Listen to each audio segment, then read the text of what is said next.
दोस्तों, कल्पना कीजिए एक ऐसा देश जो सिर्फ 5 साल पहले विदेशी शासन से आजाद हुआ हो। एक ऐसा देश जिसने पहले चुनाव में दुनिया को दिखा दिया हो कि लोकतंत्र किसी पश्चिमी संस्कृति की बपौती नहीं, बल्कि एक विचार है जो अगर सही दिशा में ले जाया जाए तो करोड़ों अनपढ़, गरीब और अलग अलग भाषाओं में बात करने वाले लोग भी एक साथ आ सकते हैं। ऐसा देश था भारत।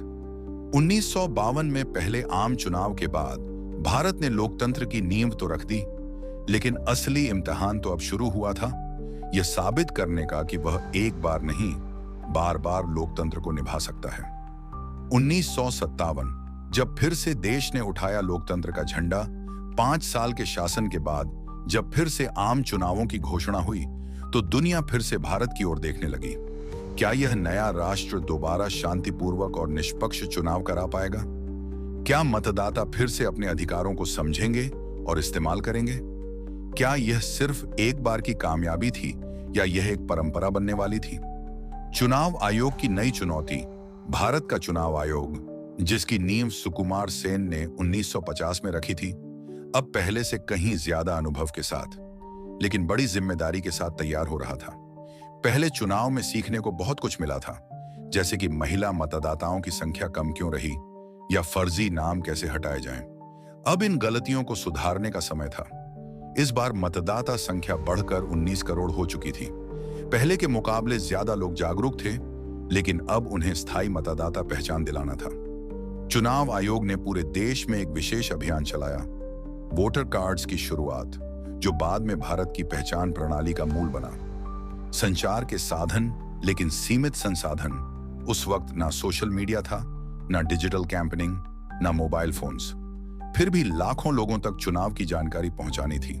रेलवे स्टेशन, स्कूल, डाकघर और पंचायत भवनों की दीवारें पोस्टर से भर दी गईं। लोकगीतों, नुक्कड़ नाटकों और मुनादी के जरिए लोगों को बताया गया, आपका वोट आपकी ताकत। देश के हजारों सिनेमा घरों में फिर से वही सिलसिलेवार लघु फिल्में दिखाई गईं, जिनमें बताया जाता चुनाव क्यों जरूरी है, वोट कैसे डालें, मतदान केंद्र कहां है। रेडियो ने एक बार फिर लाखों अनपढ़ नागरिकों को चुनावी ज्ञान से लैस किया।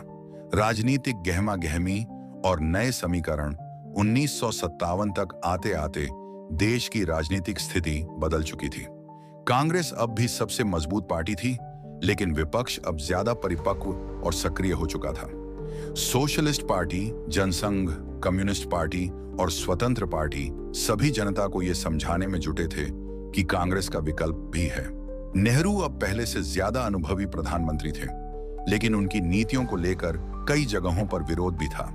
खाद्य संकट, सीमावर्ती तनाव, औद्योगिक विकास की धीमी गति, ये कुछ ऐसे मुद्दे थे जिन पर विपक्ष ने सरकार को घेरा। इस बार चुनाव प्रचार में नए नारों की गूंज थी। पोस्टरों पर नेताओं के चेहरे, झंडों पर नए चिन्ह और गांव कस्बों में बहसों की लहर दौड़ रही थी।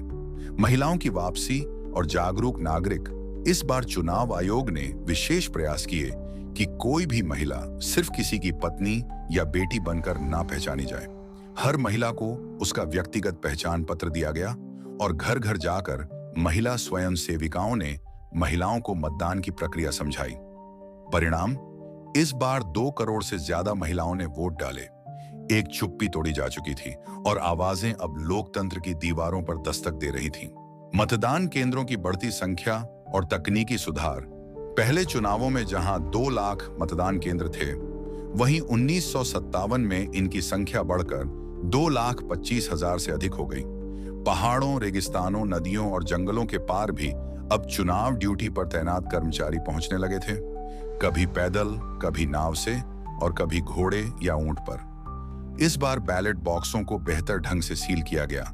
हर केंद्र पर एजेंटों की तैनाती हुई और मतदान अधिकारी प्रशिक्षित होकर आए। हर जिले में कंट्रोल रूम बने और रिजल्ट्स की मॉनिटरिंग के लिए रेडियो संचार का इस्तेमाल हुआ। चुनाव की तारीखें और मतदान का रोमांच। 1957 का चुनाव 24 फरवरी से शुरू होकर 14 मार्च तक चला।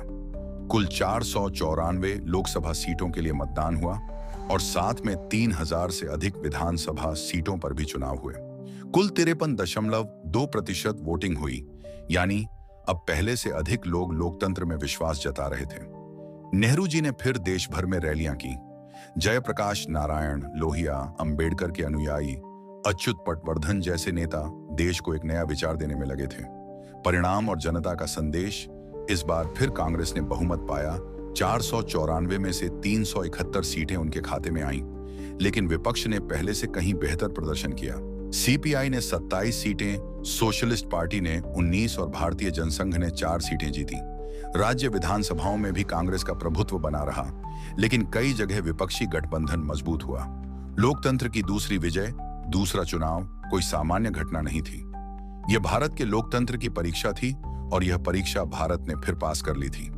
जो लोग यह मानते थे कि भारत में सिर्फ एक बार लोकतंत्र चलेगा, उन्हें अब जवाब मिल चुका था। भारत अब एक परिपक्व लोकतंत्र बनने की दिशा में था, जहां जनता बोल रही थी, सवाल कर रही थी और सत्ता को चुनने का हक रखती थी। नया भारत लोकतंत्र की राह पर 1557 के बाद भारत का लोकतंत्र और भी मजबूत होता गया।